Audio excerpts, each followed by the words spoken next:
A questão de provar Deus, já vi que eu não posso. Então, se eu tentar usar a ciência para provar o designer,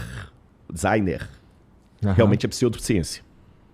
Porque não tem a digital de Deus na criação lá. Ó, aqui é o DNA de Deus, aqui é a assinatura dele. Não existe isso.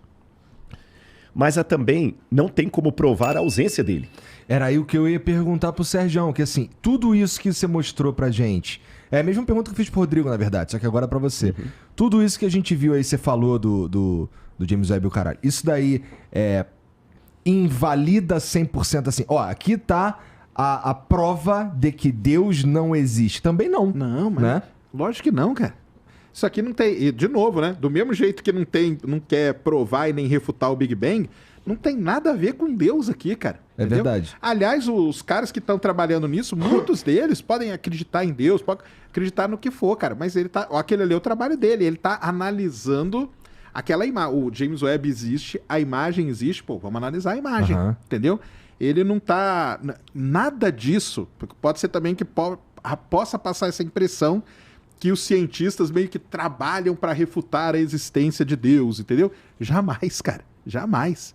Eu, pelo menos, não conheço nenhum cientista que fala assim, cara, eu vou fazer isso aqui só para provar que Deus só não para existe. provar que Deus não existe. Cara, ele não vai conseguir de jeito nenhum, entendeu? Porque como que ele vai provar, né? Um negócio que cara, é que igual disse o Rodrigo, é um axioma, né? Um negócio que... A própria ideia de Deus, ela não cabe na ciência. Né? Exatamente. A ideia Deus... Ela não, quando eu falo não cabe, não quer dizer que é para ser tratado como chacota ou qualquer coisa assim. Ela não cabe porque ela não cabe mesmo. Assim, a ideia de Deus, a gente não consegue compreender no que, assim, se a gente tá falando de porra, é porque Deus, assim, se ele é antes da porra toda, a gente não consegue compreender, portanto não consegue passar pelo método científico. É isso que vocês estão falando aqui ao longo do tempo. Isso. E aí provar que existe ou não existe se torna impossível. É isso aí. E não tem nenhum cientista que fica, cara, não, eu vou pegar... essa aqui, ó, pronto, a imagem do James Webb aqui, ó, tá provando que Deus...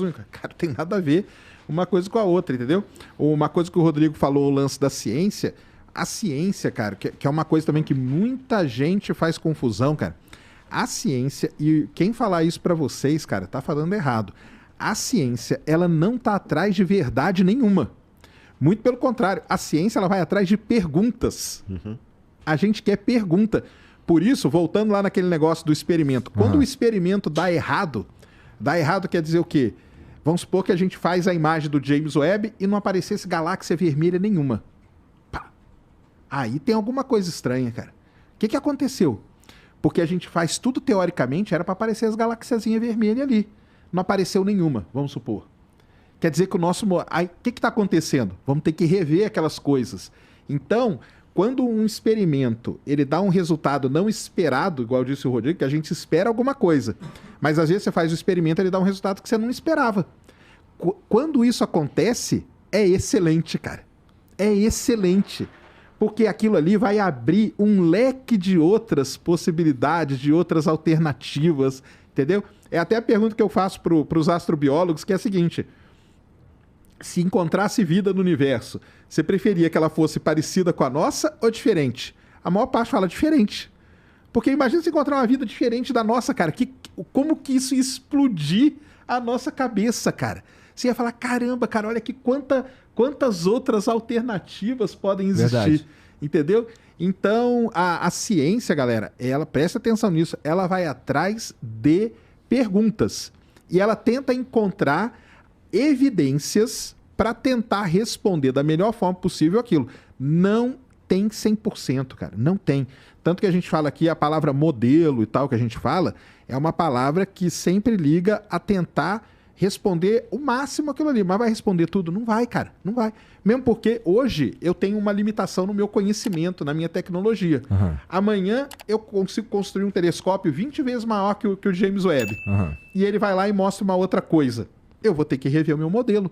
Hoje, só para dar um exemplo aqui... Aliás, Jean, eu te mandei o link lá no Insta, cara. Depois coloca. Hoje tem um problema muito sério dentro da cosmologia. Olha só. A gente mede a distância usando galáxias e tal. Calcula lá a constante de Hubble e mede o quanto... Porque o universo está se expandindo a uma taxa. Há uma aceleração que a gente chama. A gente faz uma medida de um jeito, dá um valor. A gente faz uma medida de um outro jeito, certinha, bonitinha, dá outro valor diferente, cara. E aí? O que está acontecendo? Chama crise cosmológica. Que merda. A gente não sabe o que está acontecendo. E isso é legal pra caramba, porque tá dando a chance do quê? Da gente ir lá investigar e tudo mais. Isso aqui foi a última coisa que o James Webb fez. Então, olha ali, ó. Tá vendo aquele Z? Tem uma letrinha Z. O astrônomo, cara, ele não mede distância em milhões de anos-luz, milhares de anos-luz, entendeu? Ele mede a distância em Z. O que quer dizer o Z? Z é desvio para o vermelho. Então, quanto maior aquele Z ali, não quer dizer também que está mais distante. O astrônomo fala assim, é que está mais próximo do início. Tem a diferença. A gente fala mais distante, tá tudo bem para nós aqui normais, os astrônomos eles falam desse jeito.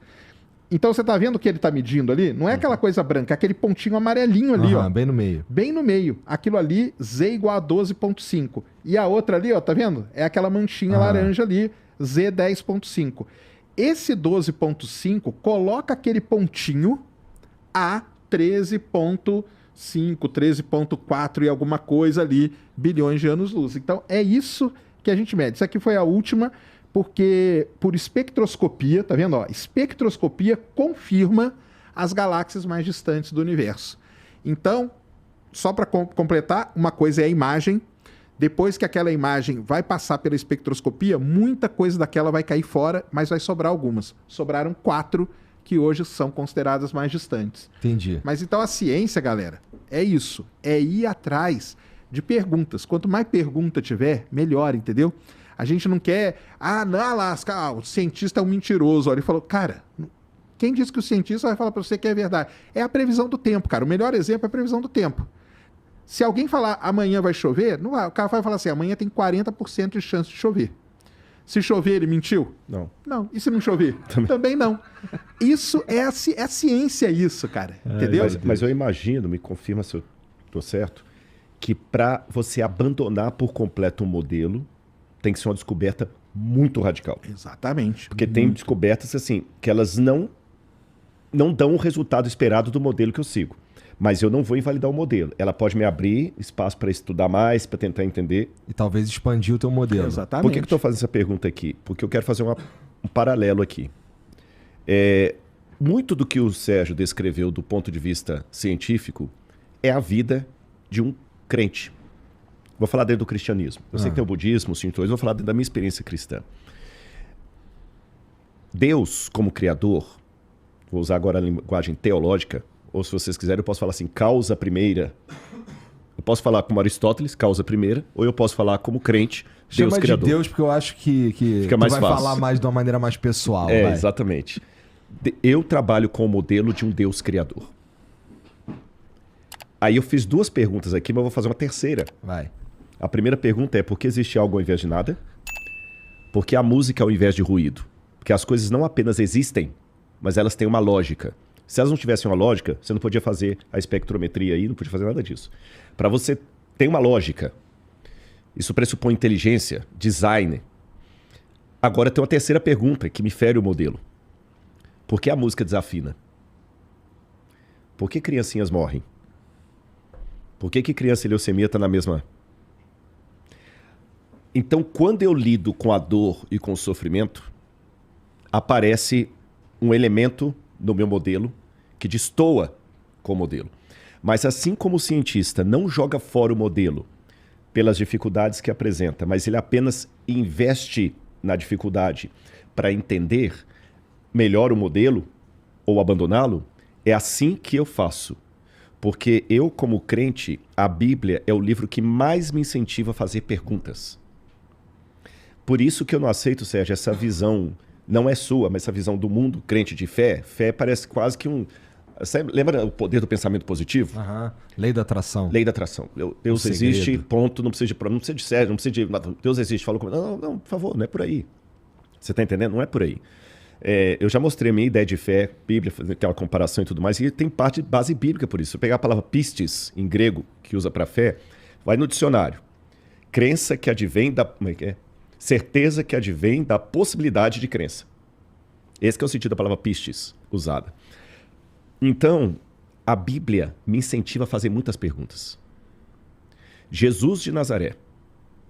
Não tem ninguém com mais fé do que ele. Ele terminou na cruz do Calvário fazendo uma pergunta. Elahi, Elahi, lama sabachthani. Deus meu, por que me desamparaste? Abraão, se você trouxer um rabino aqui, ele vai falar que Abraão é o pai da fé. A Bíblia, Abraão é o pai da fé. Assim como Einstein é o pai da teoria da relatividade, Abraão é o pai da fé.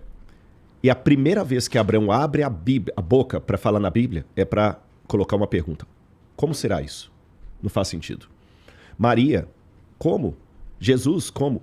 A Bíblia incentiva a fazer perguntas a todo tempo, a ponto que, cito de novo Teilhard de Chardin, eu estou mais próximo de Deus quando eu faço perguntas do que quando eu faço afirmativas. Essa é a minha questão. Você está entendendo? A Bíblia me incentiva. Deus fala assim, provai e vede que o Senhor é bom. Vinde, arrazoemos, diz o Senhor. Estou citando o profeta Isaías. Essa palavra arrazoemos, em hebraico, significa, vamos botar a razão para funcionar, sua cabeça comigo. Vinde, arrazoemos do Senhor. Provai e vede, fazei prova de mim. Essa palavra prova, ta'am, em hebraico, é fazer prova quase empírica. Quase empírica. Então existe uma questão aí de ele vir e preencher a sua vida e lhe dar uma... Eu admito, pode chamar este viés, eu chamo de cosmovisão. Que dentro do meu modelo tem coisas realmente que eu não entendo. Mas ainda assim faz sentido. E é lógico, claro e evidente que para eu falar que Maria deu à luz a Jesus estando grávida... Estando virgem. Estou de virgem, perdão. Essa fala isolada não diz nada. Mas essa fala está embasada em outros graus de autoridade anterior que eu tenho. Então, por exemplo, para eu ouvir o que o Sérgio falou aqui sobre astronomia e fazer perguntas honestas e falar, poxa, que legal isso aí, essa minha posição diante dele está embasada em outras certezas sobre o Sérgio que eu tive aqui. Se você pegar aquele cara que você até trouxe aqui, aquele mendigo que pegou a mulher lá e ficou famoso, e colocar para ele falar de ciência e astronomia, não pejorando o rapaz. Mas é que o Sérgio não é a área dele. Cientista, né? Exatamente. Mas para eu concordar, eu conheço coisas do Sérgio anteriores. Então, o texto bíblico, quando alguém fala assim, você acredita nessa bobagem da Bíblia aqui? Não, peraí. Assim está sendo muito simplório. Tem coisas anteriores que construíram a autoridade para eu acreditar naquilo. Porque se eu abster dessas coisas anteriores, é realmente uma besteira. Como também soa besteira, você soa, não estou falando que é, soa besteira falar que a cor vermelha significa que ela está mais... Soa besteira. Mas por que eu sei que não é besteira? Porque tem uma série de construções acadêmicas que ele falou daquele jeito. Não foi um negócio que eu gosto mais do vermelho, então vou colocar o vermelho. Não. Então a Bíblia é a mesma coisa. E é fantástico o que esse livro produz. É fantástica a mudança das vidas que ele traz. É fantástica aquilo que ele faz. E a única coisa que eu digo aqui, sem querer evangelizar o Sérgio, não é meu objetivo fazer isso, Sérgio, por que eu não tenho vontade de enfiar a religião goela abaixo das pessoas? Porque, em primeiro lugar, se Deus existe, como eu creio, ele não precisa de defesa, ele precisa de testemunha. Deus não precisa de advogado. Se ele precisasse de advogado, ele teria nomes melhores que Rodrigo Silva. Então ele precisa de testemunhas. Eu só procuro testemunhar dele porque quando eu vejo alguém com a capacidade do Sérgio, com o gente boa que ele está sendo, sem nenhuma demagogia, e não crê em Deus, eu falo assim, poxa, que pena. Porque aí vem meu lado crente. Sabendo que Jesus morreu na cruz do Calvário por todos nós. Isso dito solto é tão estúpido quanto colocar que o vermelho é o mais... Não entenda a frase isolada. Sim. Ele ama tanto o Sérgio como ele ama a mim. Ele ama tanto o Igor. Ele ama todo mundo que tá ouvindo a gente. Ele ama tanto as pessoas. Por que não aceitam? Senhor, seria tão bom. Seria tão bom. E eu me limito a pedir a Deus que toque no coração delas. Eu orei por você. Obrigado. Sério, orei, sem nenhuma demagogia. A Laura é testemunha. Toca no coração do Sérgio e que o Rodrigo não seja o obstáculo entre o Sérgio e Deus. Essa é a minha mais sincera oração por um ateu. Toca no coração do Sérgio, Senhor, e que o Rodrigo não seja um obstáculo para isso. Sabe? Só isso. Tem uma música do Padre Zezinho que ela é linda, essa canção. E eu não sou católico, hein? Eu não sou católico. Padre Zezinho, se eu achar aqui, ateu. Que ele fala assim, ó. Tô até com já achei a música aqui, só quero achar aqui, ó. Ele pega aqui, ó. Um grande amigo meu. Posso ler? É pequenininha. Um grande amigo meu, que a sua fé perdeu, no dia de Natal me procurou. Contou-me sua vida, tão cheia de incertezas, com tanta honestidade que me fez chorar. E a lágrima teimosa, caindo no meu rosto, lavou meu preconceito de cristão. Eu sei que da verdade eu não sou dono. Eu sei que não sei tudo sobre Deus. Às vezes, quem duvida e faz perguntas é muito mais honesto do que eu. Ao grande amigo meu, que a sua fé perdeu, no dia de Natal me confessei. Contei-lhe a minha vida, tão cheia de procuras, com tantas esperanças, que ele até sorriu. E aquele riso aberto nos trouxe bem mais perto, lavou seu preconceito de ateu. Por esse amigo meu, que a sua fé perdeu, naquele mesmo dia eu fui rezar. E a minha prece amiga gerou essa cantiga, que eu fiz pensando muito em meu país cristão. Às vezes, muita gente que não crê no que acredita e afasta seu irmão da religião. E o refrão, que eu acho que é o mais forte, eu sei que da verdade eu não sou dono, eu sei que não sei tudo sobre Deus, às vezes quem duvida e faz perguntas é muito mais honesto do que eu. Esse é o Rodrigo Silva.